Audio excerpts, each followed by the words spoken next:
Spain once seemed unstoppable, holding dominion over lands across the globe. In the 16th century, it wasn't Britain or France leading the race for empire. It was Spain. For the first time, a single monarchy ruled territories spanning Europe, Africa, the Americas, and Asia.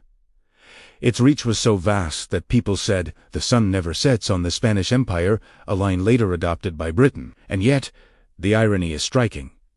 This empire, flush with unimaginable riches, collapsed under the weight of its own wealth. The lesson matters today because, like Spain, societies often confuse sudden windfalls with lasting prosperity, and the consequences of that error are always devastating. When Spain first arrived in the New World after 1492, it appeared as though they had stumbled into an unending treasure trove. Gold and silver flowed in volumes no European kingdom had ever witnessed, landing directly in the hands of the Spanish crown. The conquest of Mexico in 1521 brought down the Aztec Empire, granting Spain access to the prolific mines of Saca. Just 10 years later, the Inca Empire fell in Peru, revealing the Potosi Silver Mountain. So vast it earned the grim title, the mountain that eats men. For over a century, these mines supplied an almost continuous stream of wealth, transported across the Atlantic on fleets of heavily laden ships. Between 1500 and 1650, Spain imported roughly 180,000 tons of silver and 2,000 tons of gold, more than all of Europe had produced in the previous millennium combined. This influx of treasure didn't merely alter Europe, it reshaped the entire global economy. From Seville and Cadiz, Spanish galleons carried silver east toward the Mediterranean, north to the Low Countries, and west across the Pacific to Manila, where Chinese silk and porcelain were exchanged for bullion. In effect, Spain sat at the heart of the first truly global economy. For modern Americans, the comparison is startling. When Jamestown was founded in 1607, a struggling settlement in a swamp, Mexico City already boasted universities, printing presses, and grand cathedrals. Lima thrived as a vibrant metropolis, while St. Augustine in Florida, founded in 1565, marked the first permanent European settlement in what is now the United States, predating Jamestown by 40 years. Spain wasn't merely ahead. It was constructing global infrastructure, while France and Britain were still experimenting with precarious colonies. Yet, beneath the surface of this glittering empire lay profound instability. Spain had mistaken sheer treasure for lasting wealth. The silver was real, but the way it was used hollowed the country's economy. Prices in Spain surged. Between 1500 and 1600, inflation skyrocketed, quadrupling the cost of basic goods in a single century. Ordinary citizens struggled to afford bread and clothing, despite the mountains of silver sitting in their country. Why? Money retains value only when it remains scarce enough to be trusted. An overwhelming influx of bullion dilutes purchasing power. Imagine a town where bread costs 1 coin. Suddenly, 10 times as many coins circulate, yet the number of bakers and loaves stays constant. Bakers recognize the increased money supply and raise prices. Bread soon costs 2, 3, or 4 coins. Not because it improved, but because coins lost value. This economic reality became Spain's undoing. Historians refer to this phenomenon as the price revolution. The first major wave of global inflation, triggered by too much silver chasing too few goods. The effects were uneven. Elites, such as nobles, merchants, and bankers, who accessed silver first, profited temporarily before the market adjusted. Meanwhile, ordinary citizens, dependent on fixed wages, suffered as prices climbed. The irony was stark. The more silver Spain imported, the poorer its people felt. Wealth that should have been a blessing turned toxic. Spain compounded its errors by failing to invest in domestic production. Instead of developing factories, industries, or trade networks, it imported luxury goods from Italian merchants, Dutch traders, and German craftsmen, all paid for with American silver. The Spanish economy became passive, relying on treasure fleets rather than generating value at home. The nation consumed rather than produced, while competitors reinvested their resources to expand wealth. On top of these, the Spanish monarchy spent enormous sums on warfare. The Habsburg rulers saw themselves as defenders of Catholicism after the Reformation, a mission that demanded astronomical funding. Silver from Mexico and Peru financed campaigns against the Ottoman Turks, suppressed the Dutch revolt, and fueled entanglement in the French wars of religion. The Crown also poured wealth into the 30 Years' War, a devastating European conflict between Catholic and Protestant states. Even the famed Spanish Armada of 1588, intended to subdue Protestant England, relied entirely on New World bullion. Its failure dealt a catastrophic financial blow. But where did all this silver and gold ultimately go? Much of it was lost to battlefields, naval expeditions, and debt repayments. Spain did not simply spend what arrived. It borrowed against treasure that had yet to reach Europe. German banking dynasties like the Fuggers, followed by Genoese, extended massive loans to the Crown, secured against future shipments of silver. The plan seemed sound. Potosius mines would perpetually supply bullion. In practice, however, it was a high-stakes gamble. Delayed fleets, storms, or pirate attacks left Spain unable to meet its obligations. Between 1557 and 1607, the empire defaulted 4 separate times, declaring bankruptcy despite sitting atop the world's largest treasure hoard. Imagine possessing the richest empire on earth, yet repeatedly telling creditors, "We cannot pay."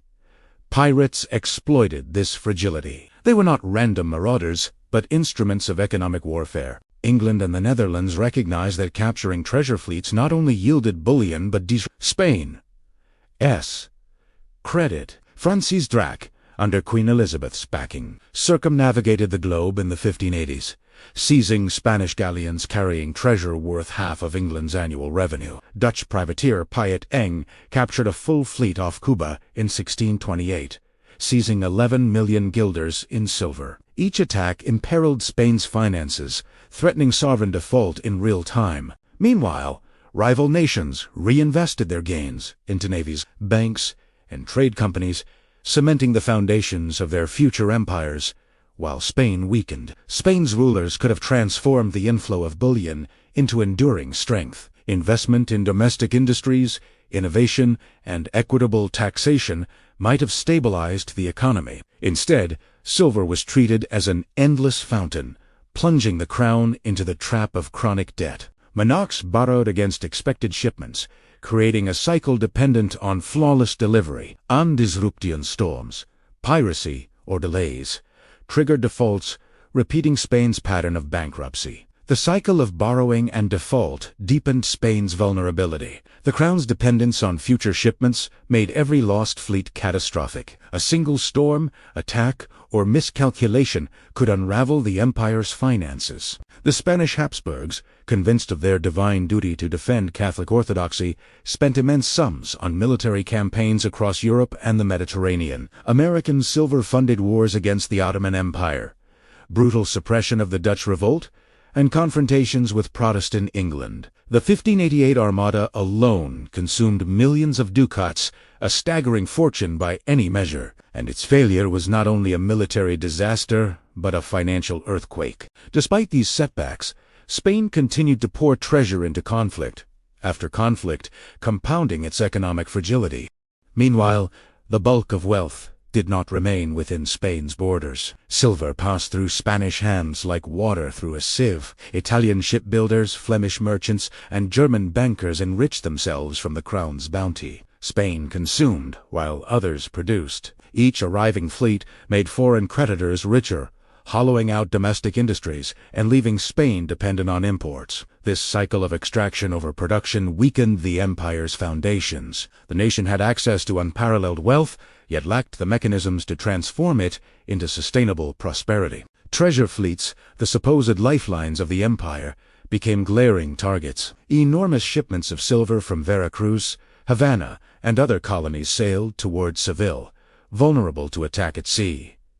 Losing even one convoy was not a minor inconvenience. It threatened the stability of the entire economy. In 1628, Dutch privateer Piet Eng captured a full Spanish fleet worth over 11 million guilders. The blow destroyed confidence in Spain's ability to repay debts and sent ripples across European markets. English privateers such as Francis Drake and John Hawkins, sanctioned by Queen Elizabeth, treated piracy as state policy, effectively weaponizing the ocean. Each seized galleon was not merely looted. It struck at the heart of Spain's credit system, destabilizing the empire with precision. Other nations capitalized on Spain's mismanagement. England and the Dutch Republic reinvested captured silver into productive systems, navies, banks, and trade networks, laying the groundwork for their rising empires. Spain, by contrast, remained a consumer of wealth, reliant on bullion, without developing resilient economic structures. This imbalance highlighted a crucial divergence. Rivals built mechanisms to generate continuous value, while Spain depended on finite treasure. The empire's entire economic model rested on extraction from colonies and the unbroken arrival of silver, leaving it precariously exposed to external shocks. By the early 17th century, Spain's dominance on maps belied the instability beneath. Its monarchs resided in opulent palaces, and cathedrals gleamed with treasures from the Americas. Yet the economy was hollow. Inflation eroded the purchasing power of ordinary citizens, debt shackled the crown to foreign bankers, and piracy siphoned vital resources away from domestic development. Bread and wages for common Spaniards were increasingly mismatched, illustrating that the empire's apparent wealth was largely elusive. For ordinary people, life remained a struggle, while kings and nobles flaunted the spoils of conquest. The empire's decline was gradual but unmistakable. Spain's rivals studied its mistakes carefully. England, the Dutch, and later France recognized that bullion alone did not create lasting power. Spanish colonies existed to extract wealth, not to generate independent economic activity. Britain, in contrast, fostered colonies that produced real value: tobacco, sugar, timber, and eventually cotton, commodities that fueled trade and industry. Chartered companies like the East India Company and the development of London's banking institutions exemplified this shift from extraction to sustainable economic growth. Dutch merchants established the Amsterdam Stock Exchange and leveraged their navy for trade dominance. Wealth, when reinvested, multiplied. Spain's fortunes, when mismanaged, dissipated. The empire's fixation on treasure over systemic strength was its greatest vulnerability. While Spain measured wealth in silver, Britain and the Dutch measured wealth in infrastructure, trade, and industry systems capable of every fleet that arrived temporarily alleviated financial strain, but any interruption triggered crisis. Pirates did not merely seize gold. They struck at the very framework of Spain's economy, removing the bricks from the foundation of an empire. By mid-century, the Spanish Armada, once a symbol of invincibility, had become a shadow of its former self. Repeated bankruptcies, rampant inflation, and mounting debt eroded confidence in the crown. The 30 Years' War drained resources, and Spain's territories, though vast, lacked the financial and industrial strength to maintain or expand control. Meanwhile, the Dutch Republic grew independent and commercially dominant, and England strengthened its navy and financial institutions. The difference was clear. Spain clung to a finite treasure, while its rivals created enduring systems of wealth. The illusion of wealth permeated every level of Spanish society. Floods of silver masked underlying weaknesses, and the temptation to spend or borrow recklessly proved irresistible. Wars, luxuries, and imports consumed resources that could have bolstered productive industries. Without disciplined investment in infrastructure and enterprise, the empire's riches corroded its foundations. Ordinary Spaniards bore the consequences.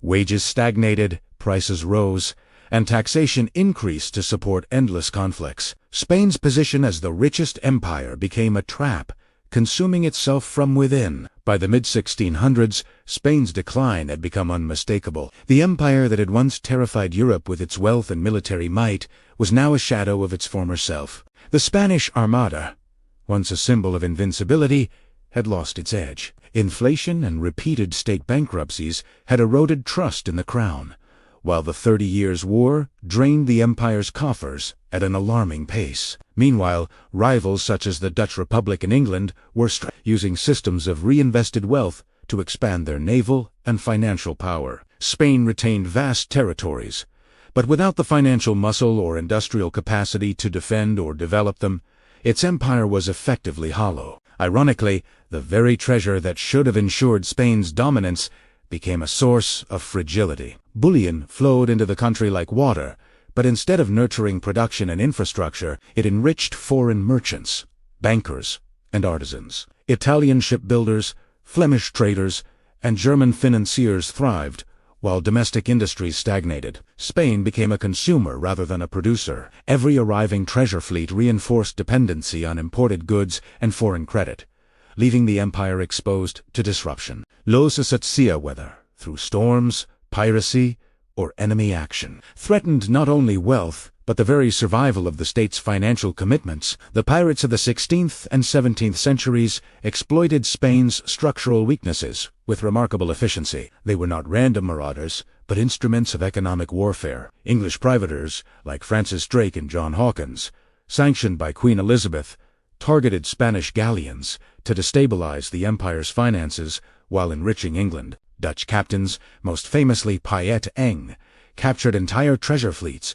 transferring millions of guildarcine silver to the Dutch Republic. Each seizure disrupted Spain's ability to service debt, illustrating how a seemingly unstoppable empire could be undone by the mismanagement of its wealth. While Spain suffered, rivals reinvested the captured wealth into infrastructure, navies, and trade networks, multiplying their strength over time. Spain's over-reliance on silver and gold masked the absence of a sustainable economic framework. Wealth was measured in finite bullion, rather than in systems capable of producing value continuously. Rivals understood this difference. Britain and the Dutch Republic built economies based on trade, production, and financial innovation. England developed banking institutions, chartered companies, and a navy that protected global trade routes, while the Dutch established the Amsterdam Stock Exchange and turned maritime power into economic leverage. When they captured Spanish silver, whether through piracy or trade, it fueled new growth rather than fleeting consumption. Spain, by contrast,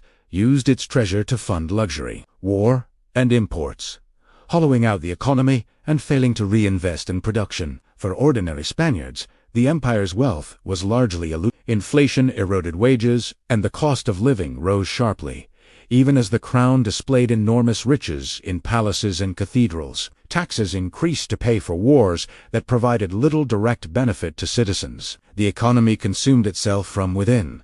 Silver and gold enriched the elite, but the general population saw little improvement in daily life. By the early 17th century, Spain's vast empire was sustained more by the illusion of wealth than by any tangible economic strength. The contrast with other European powers was stark. Colonies established by Britain and the Dutch Republic focused on production and trade rather than mere extraction. North America produced tobacco, sugar, timber, and cotton, commodities that fueled commerce, industry, and long-term growth. Chartered companies and banking institutions allowed these nations to compound wealth over time, creating systems of economic resilience. When they captured or imported precious metals, they reinvested it into productive enterprises. Unlike Spain, which relied on finite treasure that frequently slipped out of its control, the ultimate lesson of Spain's rise and decline lies in the distinction between wealth and systems of wealth. Possession of vast bullion alone does not secure lasting power. Sustainable empires require institutions, trade networks, and industries that generate continuous value. Spain bankrupted itself, not through lack of treasure, but through the mismanagement of it, consuming, borrowing, and relying on external actors to sustain an empire that was never fully productive at home. Its rivals understood this deeper game, and they inherited the long-term advantages that Spain's short-term wealth could not provide. In the end, the richest empire in the world fell not because it lacked gold or silver, but because it measured success in treasure rather than in enduring systems. Floods of bullion created the illusion of security while undermining Spain's foundations. Debt, inflation, dependency on imports, and vulnerability to piracy combined to erode both domestic prosperity and international power. Spain's story is a warning. True wealth arises not from what is possessed in the moment, but from structures that produce value, resilience, and stability over generations. While the empire dazzled Europe with its riches, it quietly undermined itself, leaving a cautionary tale for all who confuse fleeting treasure with lasting prosperity. The lesson isn't whether empires will rise or fall. It's whether we notice the patterns before it's too late. If this changed how you see history, hit subscribe. I'll show you the insights.